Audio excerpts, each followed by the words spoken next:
everyone. Welcome to another episode of EmpowerDis. I am your host, Ellen Chang.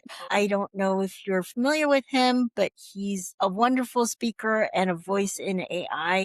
And so I just wanted to welcome you to the program, Winston. Thank you so much for being here. Yeah, thank you for having me. Sure. And so, as our audience knows, this podcast really is for professionals in the disability industry, individuals that are doing the work and Yeah. pushing the needle forward. So, I like to start off by learning about my guest and about their background. So, Winston, tell us about yourself, how you got started, things like that. Yeah, big question. Yeah. Yeah. I guess to take it all the way back from a personal side, I was born with a disability. So I do have a lived experience of having a disability. Yeah. My condition is known as osteogenesis imperfecta, which is a bit tricky to remember for most people, but it just means that I have bones that develop differently to the average person. I think the most profound impact on me is that I had a lot of breaks and fractures growing up. So Mm, I spent a lot of time in hospital and rehab yeah. and having surgeries because it would happen pretty much regularly, at least a couple of times a month. And then, of course, that impacted how I showed up into all the different places Right. that I had to go into, whether that's education or the workplace. And then eventually, which I'm sure we're going to talk a lot more about, it Yeah. led me to switching from my tech career into a full-time disability advocate where I now work with organizations and teams and yeah, just help them think about disability inclusion and accessibility in a meaningful way. hmm Yeah. hmm So I'm going to dive right into that because I am a career coach in the ed tech space. And I know a lot of individuals, especially with those with disabilities, they want to get into tech. So tell me a little bit about your journey and what you learned in that. Yeah, so I took maybe a traditional route into tech. So I majored in computer science. So I'm a CS grad, which is like the most traditional route into a technology career that you can get. But for your audience and people who might be interested in that field, I think it's refreshing nowadays that you don't need to hmm come from a CS background necessarily, Yeah. a technical role. And in fact, even when I was working those jobs, a lot of my colleagues and my teammates, they came from completely non-traditional backgrounds. So people hmm did things like philosophy and languages and then found themselves doing computer programming. So I think it's really cool that it's more accessible nowadays if you have an interest and a passion for it. But yeah, in my case, it was computer science and then I did an internship with a investment bank working within their tech team. And then after that internship, I then carried on in my tech career for about 9 or 10 years, moving between different companies, financial services sector and management consulting mainly, but always with a focus on a technical role. So that hmm could be software engineering, it could be, database developer. It could be later on, it was DevOps and yeah, different kind of things. So I didn't really specialize in one area. I just kind of rotated between 3 or 4 different areas, but in the technical space. What did you learn through your technical experience? And then I'd love to hear more about how you transitioned to being a speaker and what you found. What was that transition and what did you learn through that? Yeah, from being in the technical space, I'd say the biggest thing that I learned was, like I mentioned, I did a traditional like computer science degree, and so I thought I was prepared to be in the tech career. But what I discovered was that a lot of the learning that I had gained from university was a drop in the ocean compared to what I needed to do in my day jobs, which can sound scary because, for a lot of people, computer science is one of the hardest degrees that you can take. But I think for me, it was also refreshing to know that, everyone's learning on the job. So my colleagues, the junior people in the team, the other interns, we did most of our learning in the job. And for me, that was good in a way because I didn't have to have it all figured out. So that was one of the biggest learning. And then, of course, which I think is the same for any career, any corporate career, is just the power of relationships and making connections and yeah, just even taking the time, whether it's lunchtime or, if you're having a coffee break, just to speak to different people, speak to people in different teams, because those are the kind of connections that later on would open up doors for me to different types of projects and things that I wanted to try out. Great. So how did you bridge your background in tech to what you currently do? Yeah, so that was a little bit accidental, I like to say sometimes, because what I do now is mostly around speaking and training and advocacy. So I'm not really sure how I ended up here because it definitely wasn't planned. I think some of the things that contributed to it was when I was working in the corporate world, I then became involved in disability ERGs. So ERGs just means employee resource groups, which is they're just communities that exist within corporations where people who have a interest in a topic or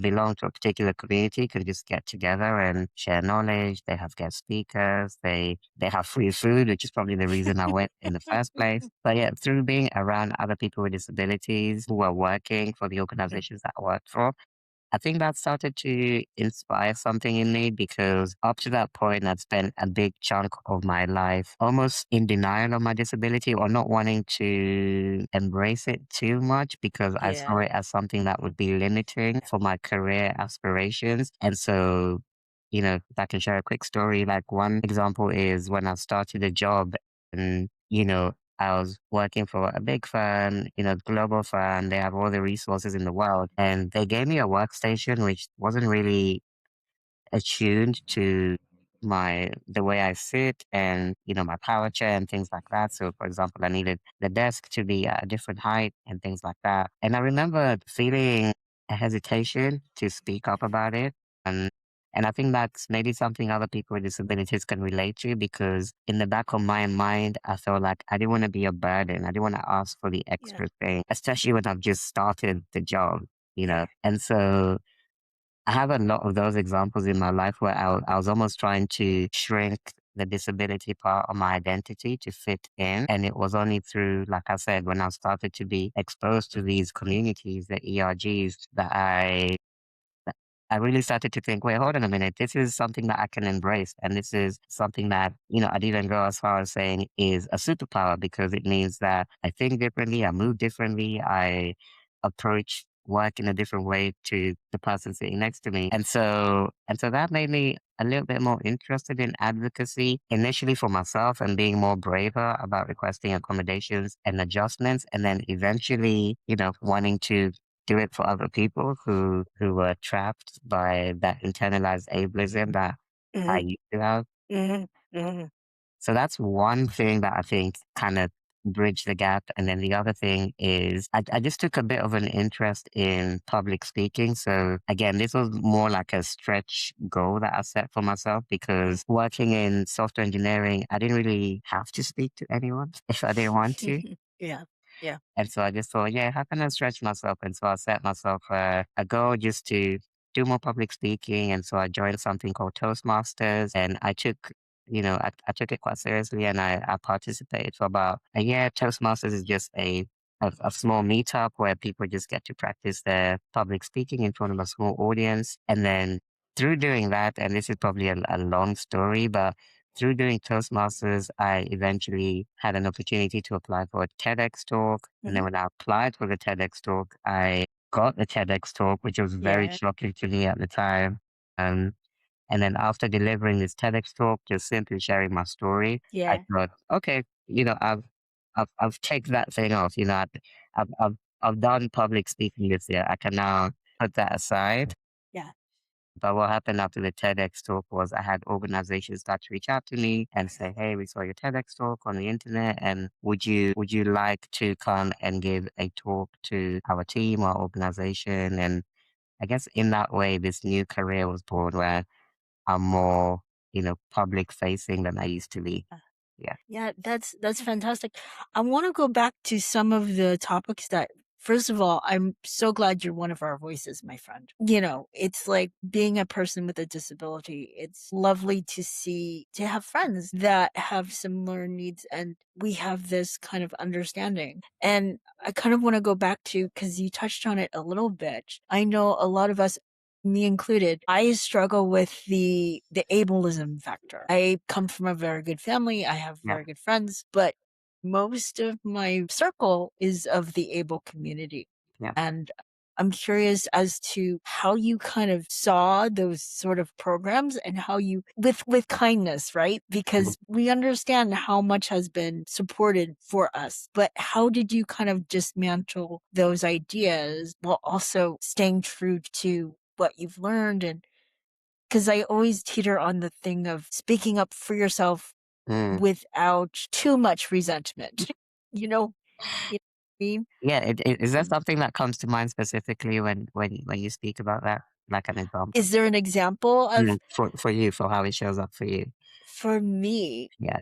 Yeah, I mean, let's be honest. Like, I live in New York City, and restrooms put all their cleaning supplies in the accessible stall. And, there comes like that balance between I understand they don't have a wheelchair person every day, but at the same time, I mean, sometimes they're able to clear it all out. And then sometimes they just leave a little space so doing I'm doing what I need to with the vacuum cleaner and the poster board and everything else, in order to do what I need to do. Yeah. So there's always this, well, thank you for making space, but at the same time, there's always that how much do I voice, Yeah. right? Yeah. Yeah. Yeah. So, what have you found? Yeah. No, that's Yeah. relatable. Yeah. Yeah. Yeah. And I think the first thing to say is, at least for me, internalized ableism, well, so far for me, it hasn't fully gone away. Even Yeah. knowing what I know and speaking to, so many great people, including yourself, Ellen, and hearing, your journey, your story. And you can even be in a situation and know that you're getting dragged into something that you've internalized, but the pull is so strong that you just go along with it, like you shared Yeah. with your Yeah. experience. Yeah. And so, yeah, I don't know if there's an easy answer, because even to this day, I find myself not speaking up sometimes. I guess is Mhm. the simplest Mhm. way to say it. Speaking up more than I used to years ago when I was in a corporate job, Mhm. but still letting a lot of things slide, right? Mhm. Just to be agreeable, or maybe there's still that sense of, yeah, I don't wanna be a burden, I don't wanna ruffle any feathers. Right. And then the other thing, which I don't know if this is the same for you, actually, well, especially now that I'm doing this work as an advocate, I find it way easier to speak up on behalf of others, Mhm. I right? do too. Right? Yes. Yeah. So the minute you do something that's not okay, that will affect my friend or my colleague or someone Right. who I know Right. that has a disability or needs an accommodation or needs accessibility, Mhm. like, I have no hesitation in saying, "Hey, like, that needs to change. That needs to change right Yeah. now," right? Yeah. But I Yeah. think for me, the biggest challenge remains doing that for myself, right? Right. And Right. and and that's why I think the conversation about allyship and being a disability ally is still relevant, because we're not always able to do for ourselves what we can do for others, if that makes sense. Mhm. Yeah. Well, because especially when you have more empathy Yeah. for others, Yeah. and it's kind of like the role reversal, right? What have you been able to where have you been able to lend your voice now that you're more in the advocacy Mhm. role? Where have you found yourself to be most impactful for yourself? Yeah, I think something that really resonates right now is because, in addition to the work that I do as a speaker and a trainer, I also do a bunch of stuff online. So YouTube, TikTok, social media. And initially that started off like a fun thing that me and my wife were doing just to Mhm. portray disability in a more positive light. Yeah. Because a lot of the messaging around disability tends to be quite negative and like Yeah. charity based type Yeah. of thing.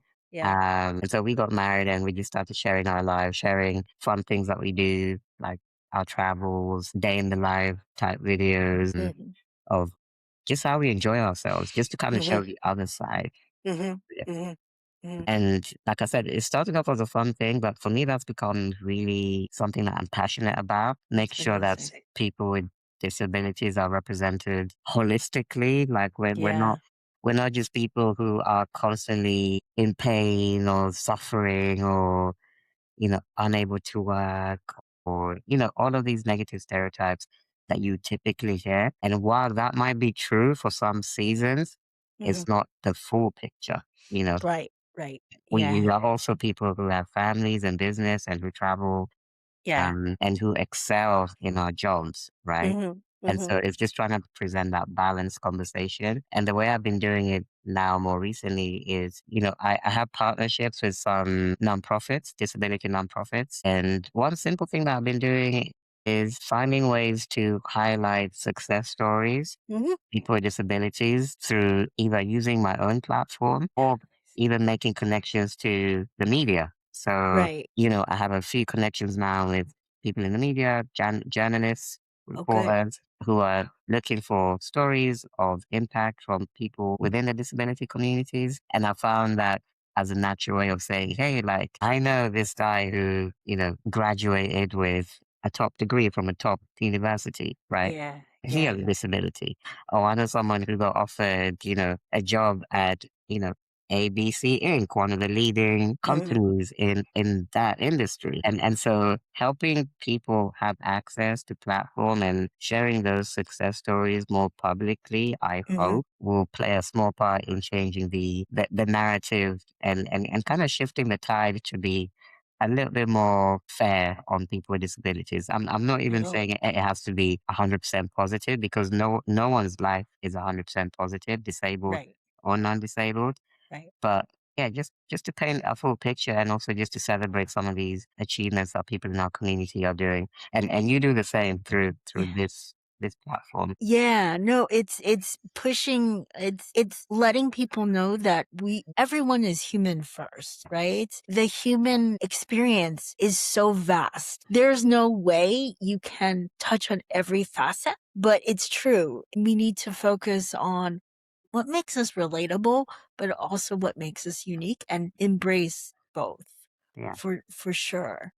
For Hmm. sure. I see a lot of your postings about, the ceiling being the bottom. So do you want to talk a little bit about that and, how that how did that come, well, I know how it came about.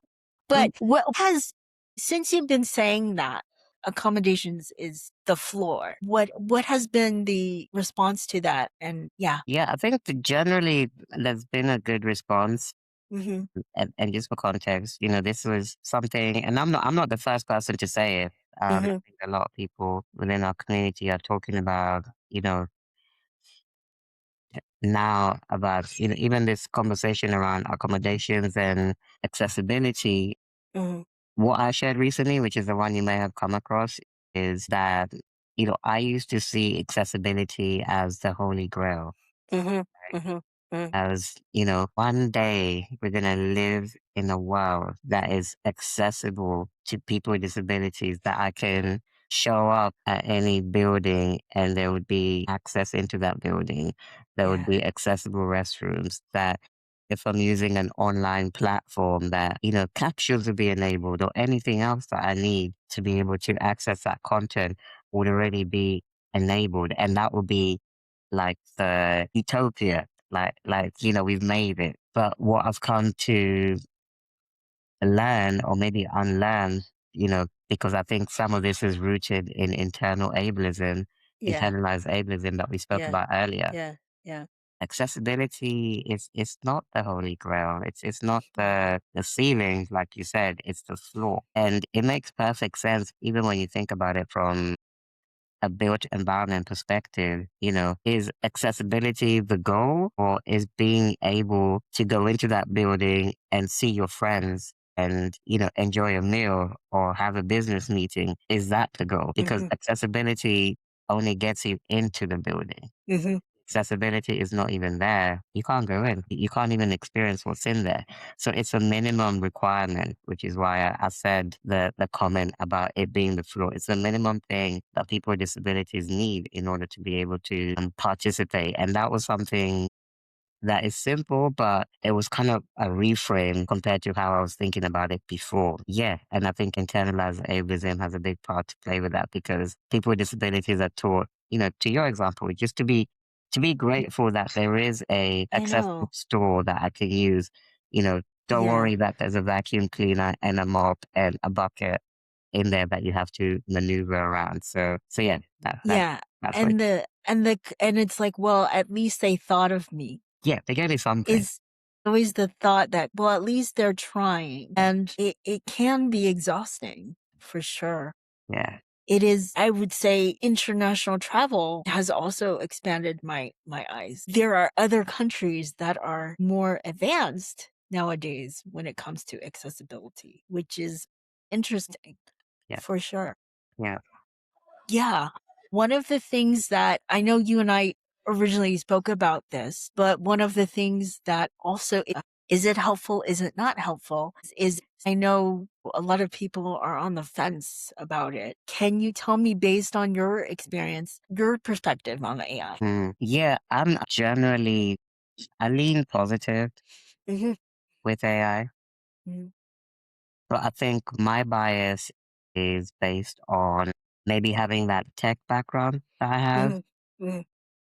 having some understanding of the technology, although I've not been in the tech world for about 8 years now. So That's okay. things have moved on, Yeah. but just Yeah. having an appreciation for it Yeah. from the years that I did spend in tech, and then taking that and seeing the potential of how AI could Hmm. contribute to something like accessibility. So that's what Hmm. that's what makes me lean positive, Hmm. because as a person with a disability, I'm kind of looking at it as, how can this help me have a better experience in the workplace, or have a better Right. experience with accessibility, or Right. be able to communicate more effectively, be able to, even just to give some specific examples, with my disability, for example, I have my limbs work differently, right? Hmm. Hmm. And so I have a lot of ideas, but I'm a very slow typer. So I Yeah. type kind of like my grammar. I'm like this, right? Yeah. I'm not super quick. And so that is, I get penalized in that way, because Mm. I'm not Yeah. able to do it like a non-disabled person will be able to. Right. But now with things like voice controls, for Yeah. example, and gesture controls, being able to use the LLMs to summarize new things, for example, it creates equity for someone in my position, because I'm no longer at a disadvantage, at least from a productivity perspective. I'm able to keep up with anyone else on Mhm. my tasks, right? Mhm. Mhm. And so that's why I see it as something that, if used the right way, can be an equalizer Mhm. for people with disabilities to be able Mhm. to catch up, because I get to work in a way that feels comfortable for me, Mhm. but then the AI almost like supercharges my workflow, Yeah. so that I'm Yeah, not, it does. yeah, so I'm not behind anyone else, even though I may get things done differently, whether it's through voice or through using a different type of AI system. Right. Yeah. Yeah. No, where have you, in your talks, where do you, I know that, you've transitioned from tech and now where do you see, what's a goal for yourself in terms of, now that, where you are in life, where do you want to go, and what's your next step? Ooh, good question. I feel like I'm still at the beginning of Uh-huh. my advocacy journey. So Uh-huh. especially, in the world that we live in nowadays, and I'm not going to get political, but Yeah. I, Yeah. I just think that there's so much need for advocacy. Mhm. Mhm. And so I think one of the shifts has been for me, like I touched on earlier, I already do a lot of work with corporations and, big institutions that are interested in advancing this topic. Mhm. One of the shifts recently is, I also want to do more at the grassroots level, which is Yeah. why I partner with these different nonprofits, and which is why I really just want to truly be in the community and hear those stories from people with disabilities who are experiencing different things or who are doing great things at work, at Yeah. school, Yeah. who are using AI in different ways for accessibility compared to how Yeah. I use it. Yeah. And then supporting them, whether that's, platforming them or whether that's providing, one-to-one mentorship for young people, anything at all. So I think that's been the change that's taken place recently. So I'm not just Yeah. going into big companies and speaking for an Yeah. hour and then goodbye. I'm also really trying to be in my community and support people that way because, like I shared, it's really needed at this time because a lot of Yeah. changes, services Yeah. are coming and going, and people just still need the support. Yeah. Yeah. I know that, and I mean, obviously we will, but that's what I hear from. I mean, let's forget the cameras and everything, but that's what I hear from my colleagues.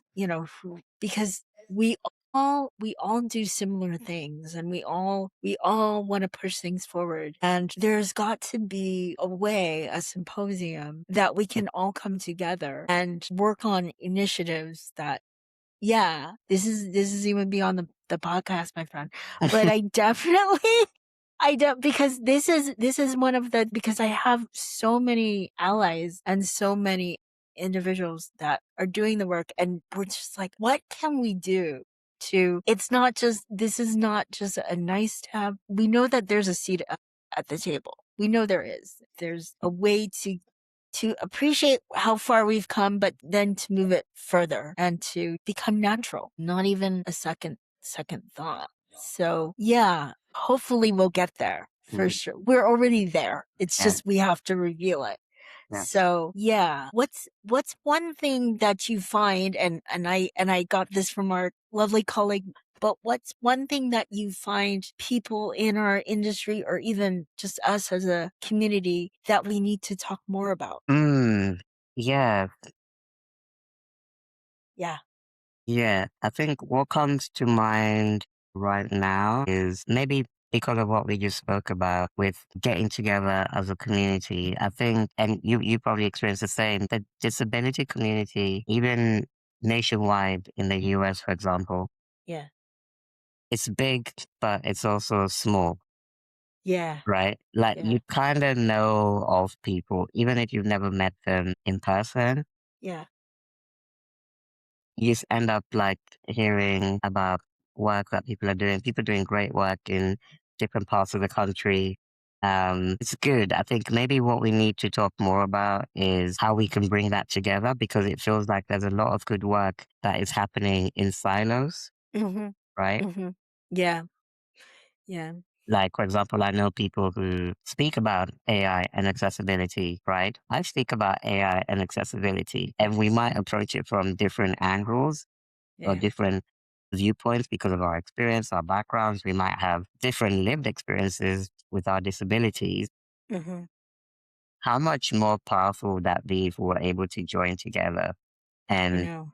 deliver something, even if it's a presentation or a podcast like what we are doing? Mhm. And Mhm. as that's the thing that popped up in my mind when you asked that question, how can we find ways to streamline efforts? And maybe it just starts with just being more intentional, just like how you were in reaching out to me, you know, just through LinkedIn and saying, Mhm. hey, I think we have some things Mhm. in common here. Shall we Mhm. just hop on a call and see where that goes? Yeah.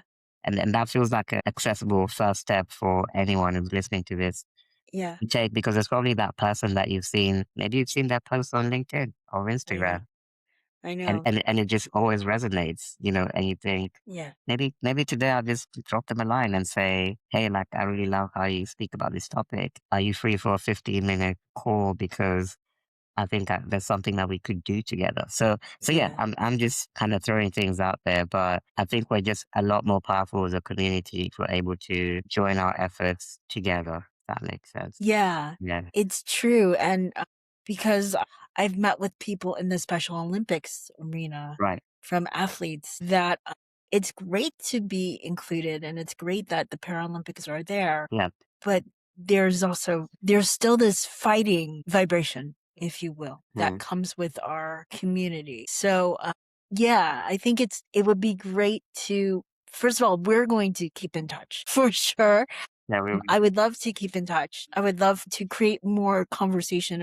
To your point, just saying, hey, I'm located in this city and I'm right. located in New York, and I'm looking just to be colleagues, just to get to know one another, just to get to know what you're doing. Similarly, what are the things that you're facing?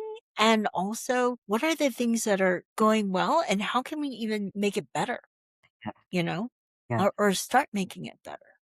I would love to keep in touch and to see how we can start bringing our community together. Yeah. That would be great. Yeah. That That would would be be great. amazing. Yeah. Yeah. And sometimes these platforms already exist, but you just don't know about them Mhm. Mhm. until you bring people together and then someone says, oh yeah, like we already have a thing in New York or we already have a thing in Atlanta, which is where I'm based. So Yeah. yeah, I think those conversations are important because they also allow you to discover more good work that is going on that Yeah. you may not know about. So Yeah. yeah, now I'm definitely excited to explore more and to connect and yeah, I'm sure we'll definitely connect. Is there is there one final thing you would like to leave our audience with? Yeah, I mean, this has been such a great conversation and yeah, and a fun conversation. I definitely encourage people to really think about that step that they can take just to Mhm. be more proactive in bringing us together as a community. Mhm. Uh, Mhm. is one. And then I would also say, like, on the AI side, I know Mhm. AI can be scary for a lot of people, including people with disabilities. I Mhm. think my practical thing would be just to encourage people to experiment with using AI specifically for accessibility. So Mm. Yes. think about a part of your work that is tedious or takes too long, or, it might be you need to like read a lot of documents, but that's not how your mind works. It would be helpful to have like a tool that would help you like create a summary of those documents, whatever the scenario is, and think about how you can use AI just to make your workflow that little bit more accessible. I Mhm. think that's a great way to start reaping the benefits instead of internalizing all the scary stories that people tell us about AI, which I'm sure some of them are true, but it's finding a laser focused way that helps you as a disabled person to reap those benefits. Yeah, that's a great place to start Yeah. for sure. Hmm. Thank you, Winston. Thank you so much. For anyone that wants to see what Winston is up to, I'm going to put a link to his website. And thank you, Winston, for opening people's minds, definitely being one of the voices that wants to bring our community together. And yeah, we will definitely stay in touch for sure. Thank Yeah. you so much for your time today. Thank you for having Thank me. you. Thank you.